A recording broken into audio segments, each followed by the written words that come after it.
பனங்காடு மதியத்துக்கு மேலே நமக்கு ஒரு கிரகப்பிரவேசமா பால் காய்ப்பா அந்த வீடு இருக்கு, போகலான் இருக்கேன். சோறு இருக்குமா இருக்காதான்னு தெரியல, எப்படியும் போகணும். பால் காய்ப்பு இந்த கிரகப்பிரவேசம்லாம் சொல்லுதாங்களா, அதுனா என்னது?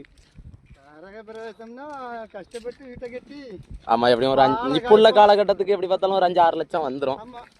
நல்லா கஷ்டப்பட்டு வீடு ஒரே ஒரு நேரம் தான் கட்டுவோம். ஆமா, வீட்டை கட்டி பாலை காய்ச்சி அன்னைக்கு செட்டு வச்சு ஆமா பாட்டு போடணும்ல.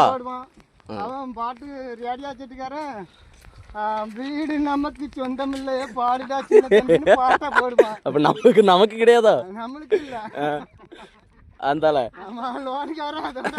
லோனு அவன் தான் முத நாள கிரகப்பிரவேசம் அன்னைக்கு வீடு நமக்கு சொந்தம் இல்ல பாடுடா சின்ன பாட்டா போடுதான். முத பாட்டே அதான். ஆமா, இவனா லோனை வாங்கி கட்டியிருப்பான். ஆமா, அதுல இருந்தே தெரிஞ்சிடலாம் யாருக்குன்னு.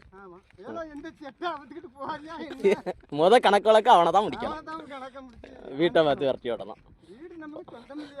நான் சொந்த வீடு கட்டிட்டேன்னு சந்தோஷமா இருந்தா வீடு நமக்கு சொந்தம் இல்லைன்னா எப்படிதான் இருக்கு. ஆமா, அதனால கிரகப்பிரவேசம் போறது சரிதான், பார்த்து போயிட்டு வா. ஆமா, ரொம்ப அணக்கம் காமிக்கப்படாது. ஆமா, லோனை வாங்குதான் அதை வாங்குதான்னு லோனை வாங்கி கட்டிக்கிட்டு அவன் பிறகு பாட்டு போடுறதே சரியா தான் போட்டிருக்கான். இதான் அர்த்தம். அப்போ இதான் அர்த்தம்.